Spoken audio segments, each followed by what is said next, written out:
Yeah, you had some people with it'll come across to you that they did care. They wasn't ready to walk on you because of the color of your skin. And there was some that, to me, would seem like they didn't care, you know, whether they stepped on you or not. And it would just go on and look the other way. Not going to help you. Oh, pull yourself up by your own bootstraps. Oh, I get so sick of that. But you see, back in the day when I come along, we as a race, we pulled everybody else's bootstraps up. But our own, we didn't have no bootstraps. Happy. So many people have been ignored things, you know, that, you know, you get to a point where you ask questions, they don't even hear you. And back then, they didn't even act like they didn't hear you. I guess it was to get rid of you. I've even worked for people, meet them coming down the street. Hey, come my boss, man. I holler at him when they get up there, but when they got up there and speaking distance, like something caught his attention, and that he didn't have to speak to me. But that's all right. I did all the dirty work around his farm. I've seen some changes. Some have been camouflaged, but it's still there.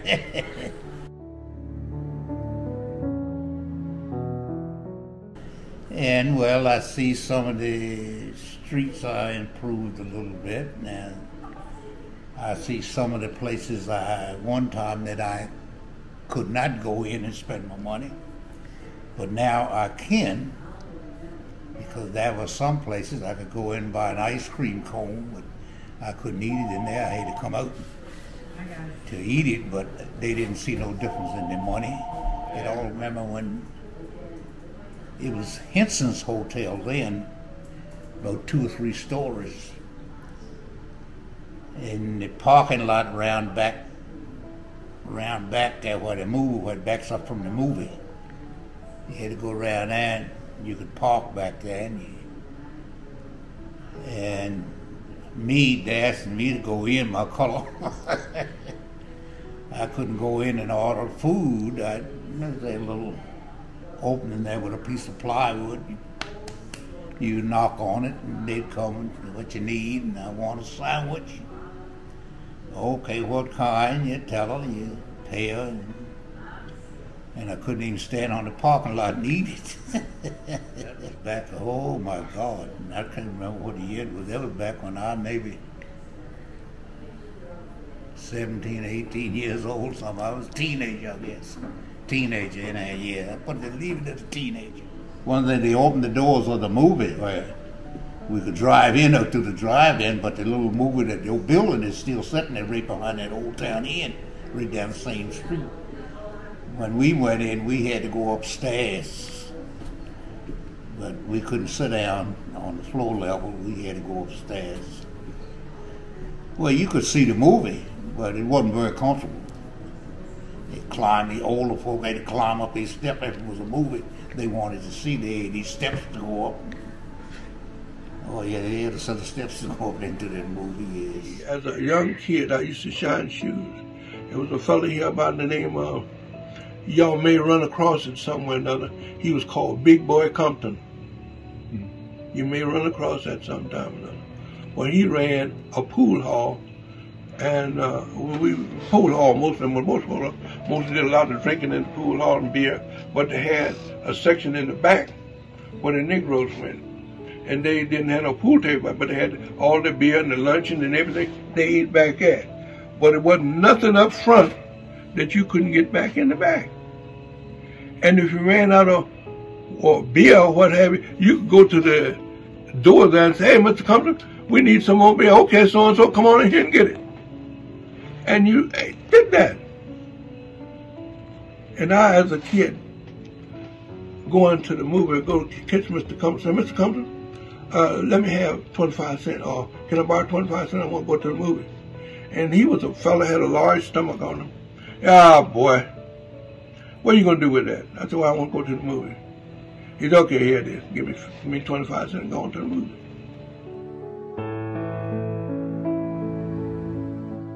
Manassas had more churches than any little town around there. Had 13 churches here. And I don't know any of them that you couldn't go in. You had your law now. You may have to go to the balcony or this, but nobody told you or beat you or considered that you go there. If you went downstairs and sat, nobody bothered you. I understand that people are people. You know how to get along with me, and I know how to get along with you. I don't push your buttons, and you don't push mine. So you go into church and you sit down and you worship. That's the way it was. And there were several black businesses, and there was a man named Roy who had a shoe repair and dry cleaning business, and he was right on Center Street. He was right next to the Roars building, right next to Roars. And then down on Battle Street, there was a dry cleaners called New Method, and that was operated by black people. And everybody got along. There wasn't never any protests or anything about who went where or what, you know. And it wasn't a place in Manassas, or store in Manassas, that you couldn't walk in and feel human. You want that, you buy it.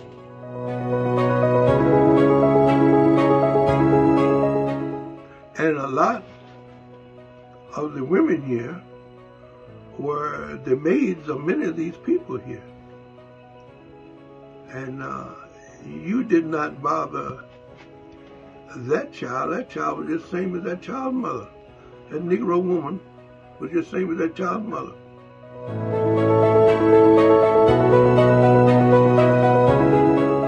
Another good thing in here to show you the principle of Manassas. It was a lady here by the name of, she came out to be what? Her daughter was going to get married. And this lady, Mrs. Foster, was the maid. She raised those children from the babies right on up. And they had gone to school and everything. And her name was Miss Foster. This young lady, as time came on, Van Hill came in here. The Army came in here. Well, then these local Army soldiers, they came on down here looking for girlfriends, as anybody else. And they met this girl here, and they were going to get married, but he was from out of state. He was out from out in Kansas or somewhere out that way he came from. Well, now when they got ready to get married, he's going to bring his family here and her family here, and they're getting ready to get married. Well, everything went good. Fine. Well, the day of the wedding, you know, you get ready and everybody get up. So who's going to cook the dinner? Who's going to serve the dinner? Well, this lady were getting ready to get herself straightened out, and the rumor got to her, Maud wasn't going to be cooking the dinner. Maud wasn't going to be here. Maud had a lazy eye. One eye went this way and one went the other. That's what Maud was. But Maud was the person that raised those children from school all the way up. The girl, I almost said the girl, the lady, husband's family, well, they was of a different status quo. They didn't know this lady here. So when she got the wind that Maud wasn't going to be here, Maud wasn't going to be cooking this dinner, she started putting the stuff away. God knows the truth. She said, there ain't going to be no wedding. If Maud is not going to be here, there's not going to be any wedding. That's how strong that lady was. And it was a wedding.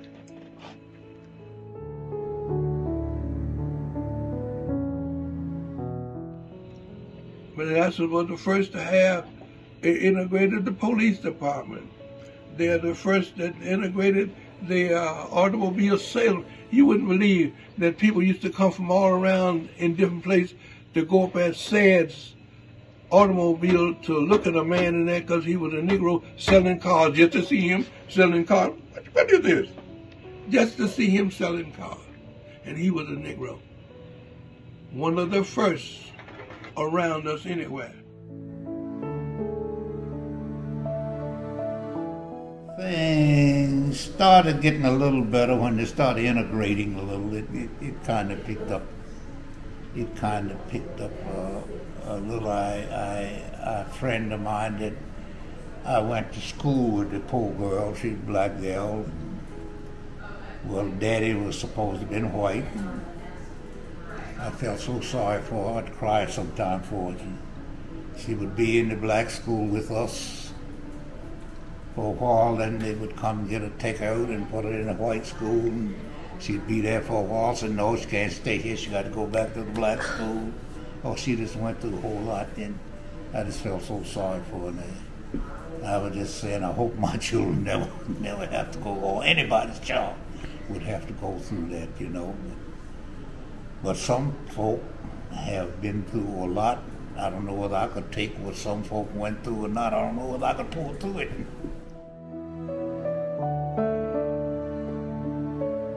Now get this. It was a fellow here, he was a judge. It was a Judge Rice was his name. Excuse me for pointing. Judge Rice was his name. He was the brother, or he was the uncle to J.E. Rice, and he was a judge. His daughter and Floyd Widener's daughter was going to school over here together, high school. Well, they even down, as you girls do, have nights out or what are these, sleepovers. And this girl would sleep over her house, and she'd sleep over at her house. That's the way they were.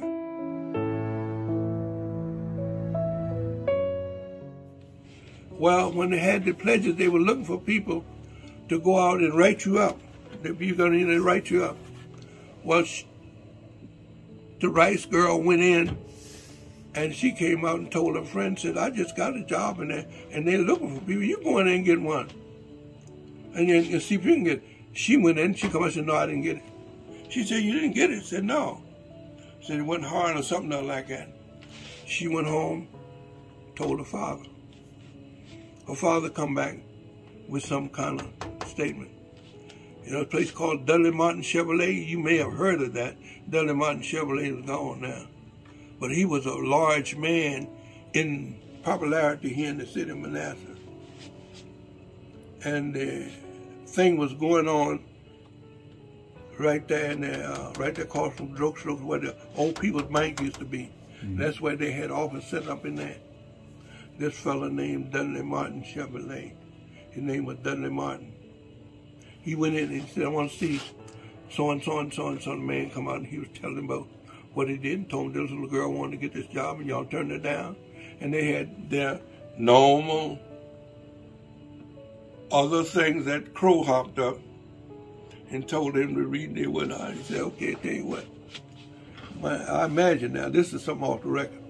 And my name is Dudley Martin Chevrolet, and I'm going to take back all the pledges that I got from this right now. This is the way you're going to do it. Take them all back. Go to the hospital now. You see Dudley Martin Chevrolet plaque on the wall. You see others plaques on the wall out there at the hospital. But that was him. Yes, sir, Mr. Martin. This girl got a job. That's the way the people in Manassas were that I seen. Went to Bennett Elementary School, the one of 3 first minorities to go there before integration was established. A wonderful experience, as I was telling you on the phone. My first teacher was Mrs. Lee. Her husband was a supervisor in the school system for the county, who gave my wife her first job, teaching at Carrydale Elementary. Couldn't have asked for a better first stage of integration in a classroom. The principal didn't necessarily think I was college material. My dad and he had some heads up. But of course all that has been proven moot, you know. I don't know of a house in Manassas that you wouldn't welcome in, white or black. Know and understand Manassas is the greatest place that you'd ever want to live. as a people. Now, I know we had differences such as the Jim Crow. We had it. And if you just cut that off there saying Jim Crow, that'll take care of everything else in it. But in Manassas, it was never a great shatter. Manassas was one of the greatest humanity that I've seen, people getting along together. People were people here. That's why I said, I don't know of a house you wasn't welcome in. Everybody was welcome. And they worked together, they played together, and everything. Our boys used to go over and play football with the boys at Jenny Dean back then. It was we never had any bad problems between the races. No, we really None at didn't all. Our class, my class, was the first class that integrated, and we had 2 girls and 2 boys in our class, and you know, they were fine. Like I don't remember any issues ever. I don't either.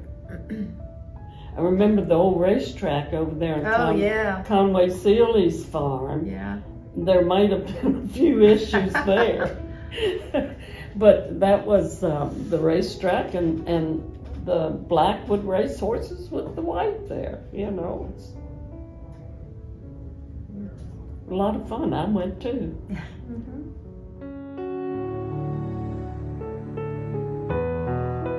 Appreciate about the changing dynamics of the city is the diversity, how much it's changed. I was at Osborne last week to pick up a pass, and when I walked in, it was just very diverse, much different than when Mike and I attended. The minority population probably that when Mike and I attended might have been less than 10%, and we sort of all clubbed together and hung out together.